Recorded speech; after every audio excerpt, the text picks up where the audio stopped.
What is going on, everybody? We are here. We're talking about some big news in the world of golf. We have the LIV Golf Tour has announced their players list, or the LIV Golf Series, whatever they call it. But this has been big news in the world of golf because it's over the last few years, it's kind of been, put around that, hey, we're going to have some sort of competitive series, whether it was the Premier Golf League. Now it's been this LIV.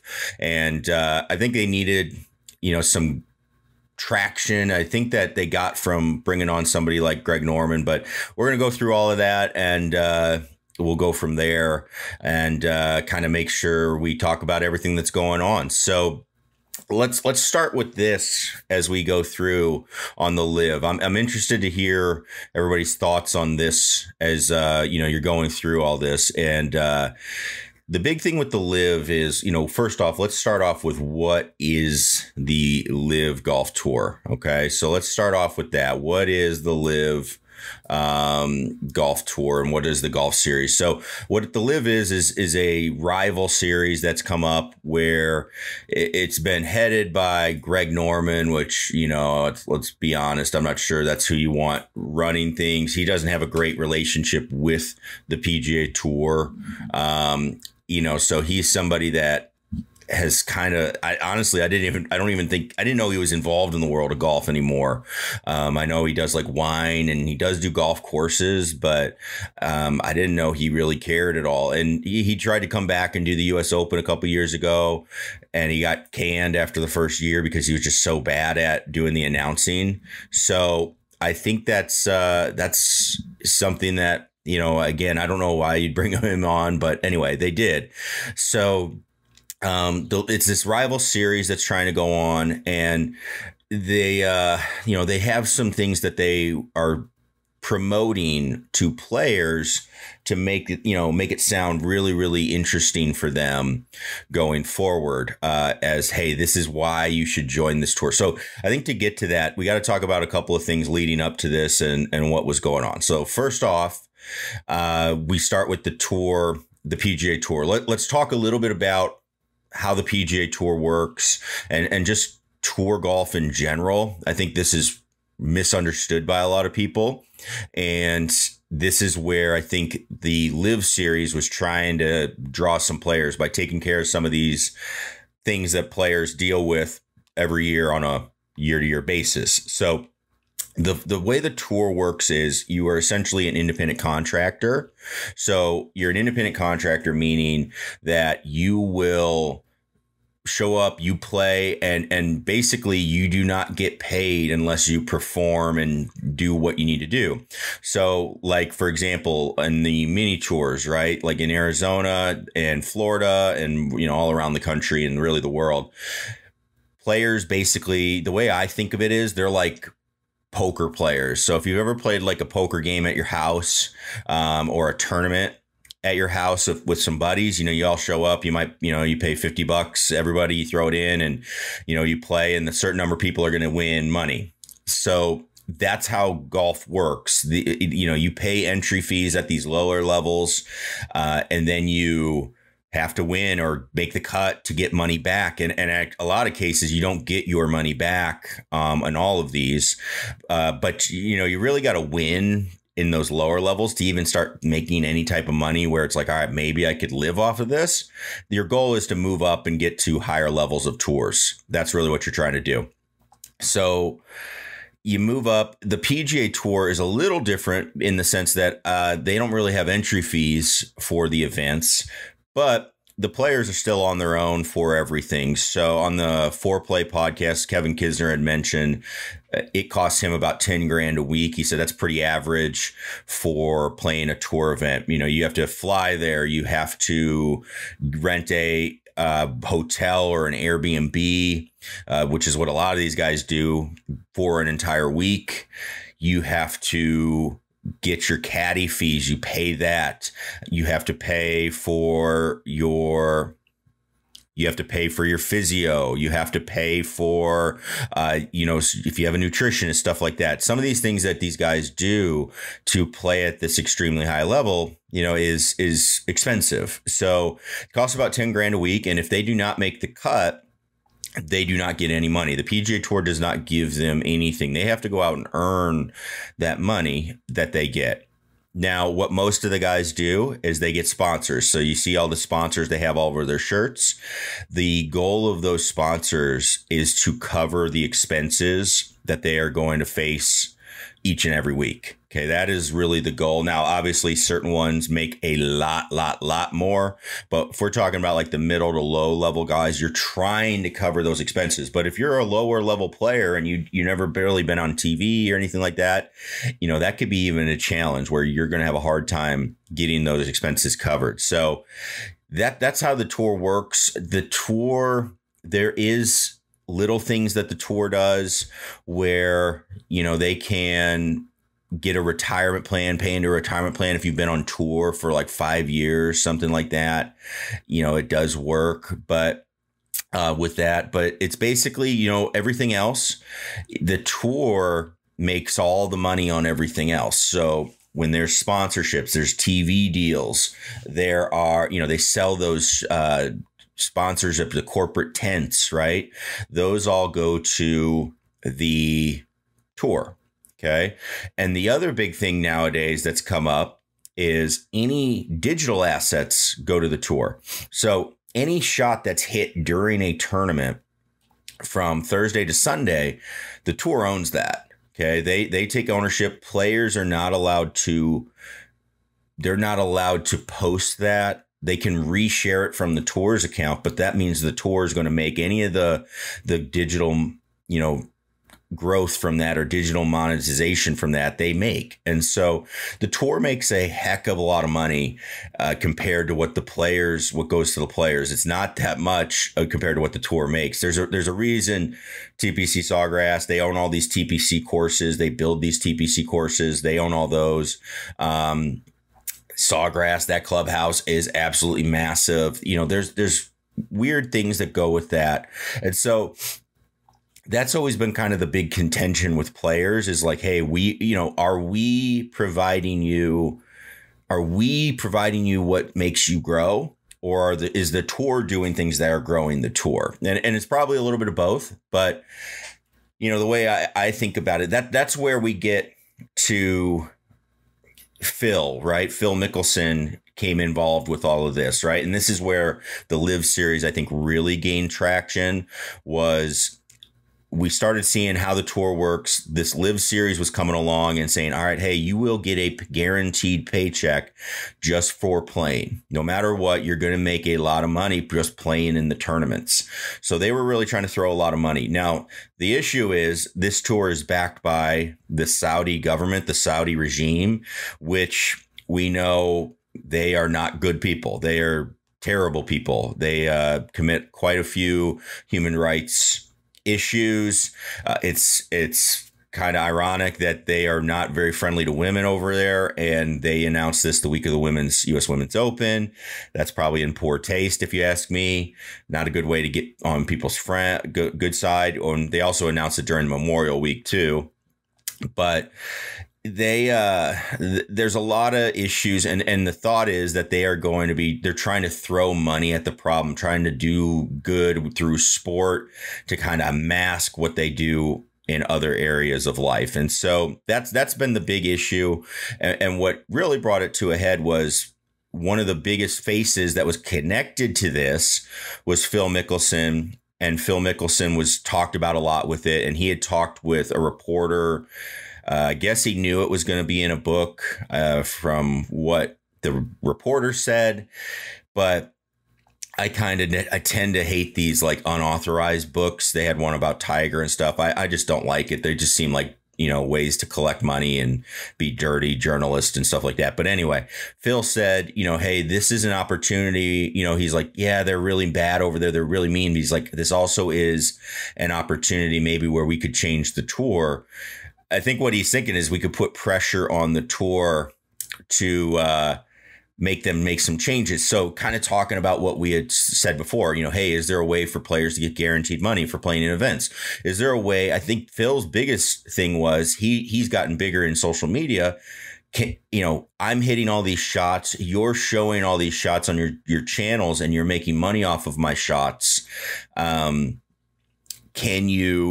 Why can't I do that? Why do you not let me do that? I think that's the big one, because that's a lot of money right there nowadays in that digital assets world. So I think Phil was looking at it that way.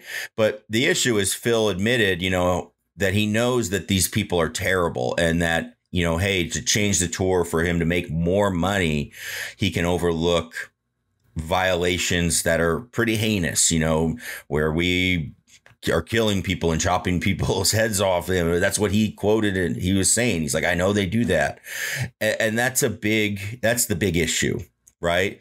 And so that's where this comes from, and that's where this stands. And now they've released their first player list. And this is why they were saying, hey, there was issues with who's going to be playing. I think one other thing to mention, too, that got Phil kind of interested or looking at this was you have a weird thing that the tour does. Even though these guys are independent contractors, when you're a member of the PGA Tour, which basically, means, hey, you are allowed to play in their events, you have to get these releases to play elsewhere. So players do it all the time. They go play in Europe, which I ever actually knew they had to get these releases till a few years ago, because Tiger used to do this all the time back in the day, and other players did too. But you have to get these releases. The other thing that happened was, when we got into COVID, you would have all the matches, right? The Tiger versus Phil, then you had Tiger, Peyton, Tom Brady, Phil. The players had to get releases to play in those. And I thought that was interesting because the players were setting this all up. Phil has a big hand in setting all of these up. Even though we have a match with all the football players, Phil is involved in that, and it's kind of a business thing that he's doing. And that's where Phil started to get real mad, because they were doing all the work, they're doing all this, and the tour came to him and said, hey, we're not going to allow you to do this unless you pay $1 million to us. We need $1 million to give you the ability to do this. They're not going to do anything, but we got to get $1 million for this. That's, to me, is weird. That I would be really upset about that. If that one doesn't make sense. I'm an independent contractor as a teacher of golf.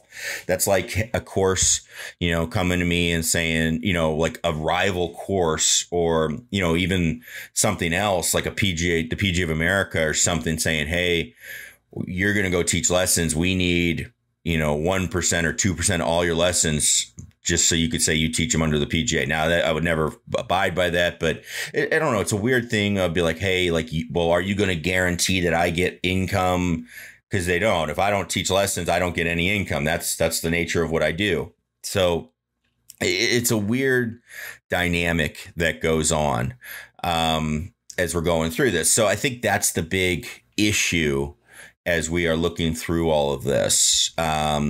And I think to me, there's actually rightful beef with that as a tour player.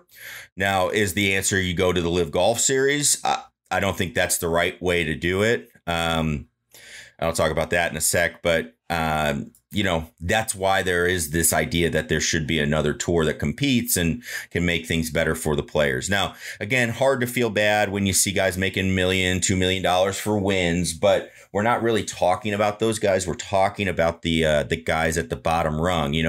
We heard about Max Homa recently, right? His rookie year, he went and played 30 events. So if you're costing you, let's say he's living on a budget and it costs him $5,000 a week to play the tour. Let's just say he's, flying Southwest and he's doing all these things, right? Cheaper hotels and all that. It just cost him $5,000. Okay. So he played 30 events that year. So that'd be $150,000 in expenses. You also have to pay your agent and stuff like that, by the way, for all this. And you pay taxes on earnings, which good news is he did not make very many, but he made $18,000 in earnings that year. So, if you do the math there, he's losing, around $130,000 that year. That's what it costs him to play the tour, and the tour is not guaranteeing him. Now, I'm sure had some sponsors maybe to help with that. That's why he's big on social media, trying to get a brand, because he wants those sponsors.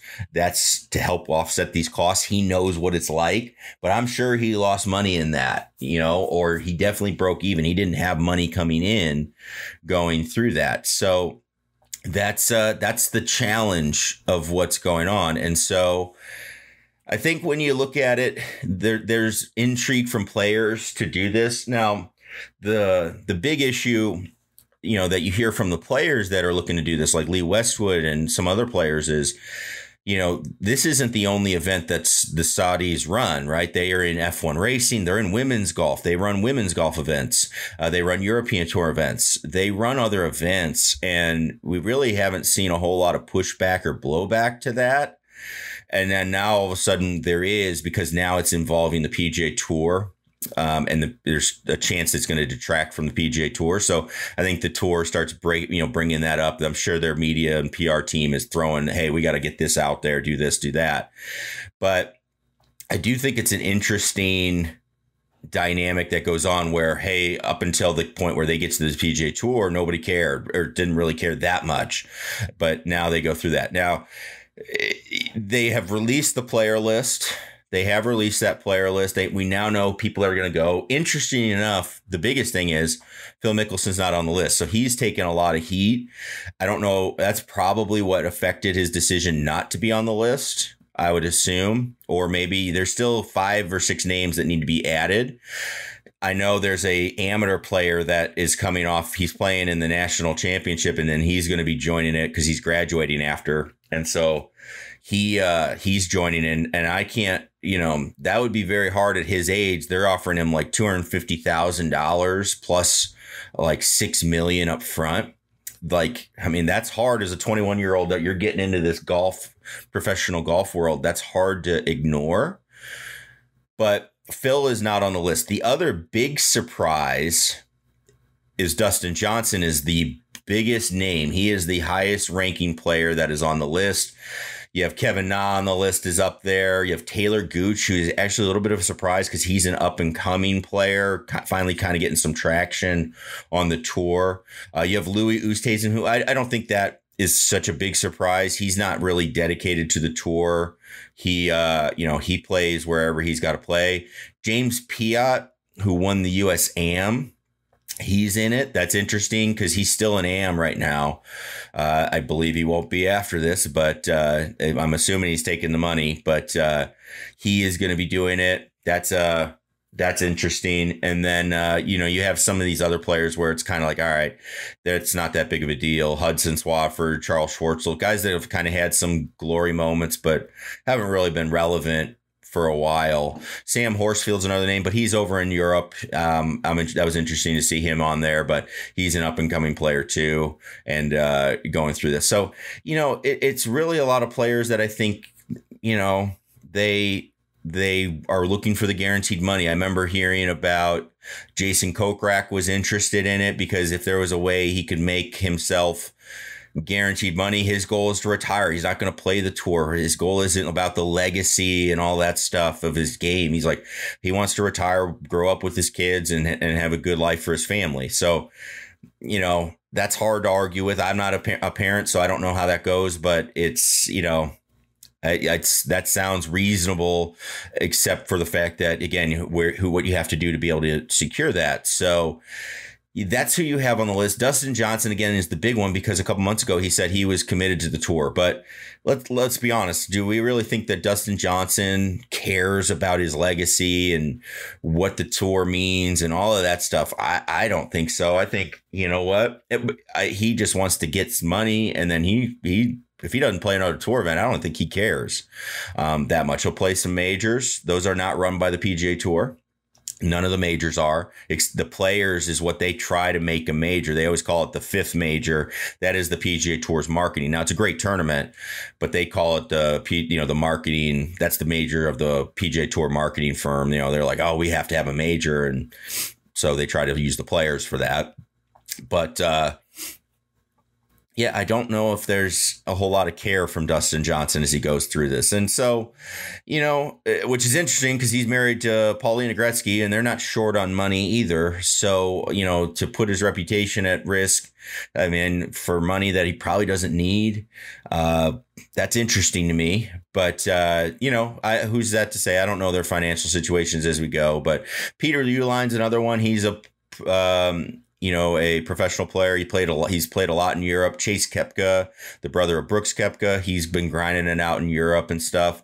So a lot of guys where you could see like, hey, guaranteed money, this is going to be good because I haven't been playing great as we go. So that's the list. I'd love to hear your thoughts on the list and what you think. But to me, this tour, I'd be interested to see if it survives.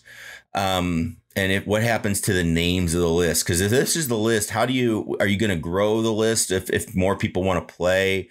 They have done good. I mean, where the tour is now having meetings and emergency meetings to discuss things with agents and all this stuff. So maybe the players are getting what they want, which is the change in the tour. Is there a different way they could have done this where you don't have to get involved with a really, really bad organization? I think you could. Phil and Tiger could, if this is really an issue, I think Phil could do this on his own. I really do. He could have done this and said, all right, hey, I can get some money back for this. And, I'm sure he knows the right people to do that. And so that's interesting that maybe he's going to do that. I don't know. Maybe that's what these matches are for. That he does, he's trying to kind of do stuff. There's obviously all this talk about Phil and gambling and stuff too, and how he might need money. I'm not sure about that. I know he's a big gambler. He's probably lost a lot of money. Is it something that affects him personally where, hey, I'm not able to live and do all that? I don't know. I know Phil has made a lot of money off the golf course. And so, again, that's a world I don't really know as far as that is like how much money you can lose. And like, you tell me you lose, a couple $100s. I'm like, man, that sucks. For him, maybe 40 million, if out of a couple $100 million, that's not, as awful. It's awful for, us as people that would love to have that money, but, maybe for Phil, it's not as painful. Who knows? Right. But I think that's, this is a situation where the tour is actually getting helped by Phil's comments. Phil is notorious for saying things that he shouldn't have said, or he says things untactfully. You kind of get what he's coming at, where he's coming from. He did this with a tax comment earlier, a few years ago. You kind of get where he's coming at, but you just say it. And it's like, man, you shouldn't say it like that. He's kind of done that in the past. And I do think he has a legitimate point as far as the tour. I mean, if we go back to 1995 or so and before, you look at what the tour was and how much people made for winning events. What has the tour done differently since then to make all these millions and millions of dollars for these players, when these players win and for the tour itself? Or has it been the fact that players like Phil, players like Tiger Woods have come along? You have more exciting players like Spieth, Fowler, that people want to watch. These players are getting branded. Is it the fact that those players came along and made golf cool that has really helped the tour? I think that's the argument the players have is, hey, we are making the tour what it is. The tour is not making us what we are. So there's a little bit of a weird dynamic there, and it's probably a little bit of both on that end, or a lot of both on that end. But, I do know this. I don't watch the tour based on, the Pga Tour is running an event or the LIV Golf Series is running an event. I watch the tour based on who's playing.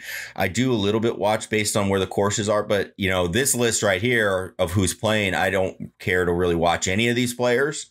There's nobody on this list for the LIV Series that I would watch and say, all right, hey, I have to see this person play. Dustin Johnson doesn't do it for me. I like players that have personality that you kind of feel like you get to know through their social medias, stuff like that. And that's it. And that's kind of my determining factor. As far as, watching something that's backed by the Saudi government, again, there's ladies tournaments I've watched, because I do like watching some of those events.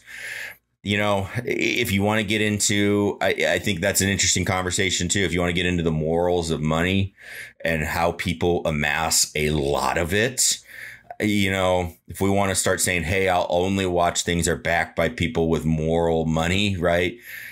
When people start having this much money, I think it's a slippery slope to start, if you start diving deep enough, I'd be interested to see where that takes us, going through a lot of things. So, I mean, so I don't feel good about what the Saudis do. I tend to stay away from things they do. I obviously hate the way they run things. I love the fact that I live in America and the way we do things typically, and how we are very open typically and very freedom based and all that. So it's hard for me to get on board with all that. But I think there's a lot of things that you could look at with this tour and say, all right, yeah, let's talk about this and see if this actually is going to help. But yeah, I'm not really looking for, Richard Bland or Matt Jones or anything and saying, all right, hey, I'm going to go play, or Sergio. I don't really care to watch those guys play unless they're playing with other people that I would watch. So that's really it. And yeah, I mean, so it's out there. It's out there. It's, it's going to start up. The first event is in London. I don't even remember where it's at. I don't really care too much, to be honest. There is one here in Chicago. I don't know. It's at a course that's interesting. I think people will be interested to see it, called Rich Harvest Farms. Very kind of exclusive club that has some really kind of interesting holes. So that one, maybe because it's close and I haven't got a chance to play that course, that would be a draw. But again, it's just like, it's more about who am I going to be watching? Because when I look at this list, it's a very boring, tour, if you ask me. So it's very boring. And then you have the part two of like, hey, this isn't going to be good. So anyway, that's the LIV series. That's kind of what's going on. That's, if you haven't heard of it or haven't had any idea of what's going on with it, that's what's been happening with it. And that's what we're looking at. So we're interested to see how the tour changes. Things are moving on the tour. So that's what I'm hoping for. I hope I get to just keep watching the PGA Tour, some Corn Ferry Tour. I do like that. And I'm probably, that's definitely where I'll be staying, because the big players are going to stay there, and the ones that I watch anyway. So that's where we're at. But if you're confused on what's going on with it, hopefully this will help clear it up, and would love to hear your comments and your thoughts about it. If you comment down below, and what do you think? Do you like it? Do you like that what it is? Are you going to watch it? Do you not watch it? Knowing that the Saudis are involved, all of that. Would be really interested to hear what your thoughts are as you go. So if you have questions for me, please leave them in the comments down below. Click that subscribe button for more stuff coming, and we'll see you in the next videos. All right. And we'll see you on future episodes.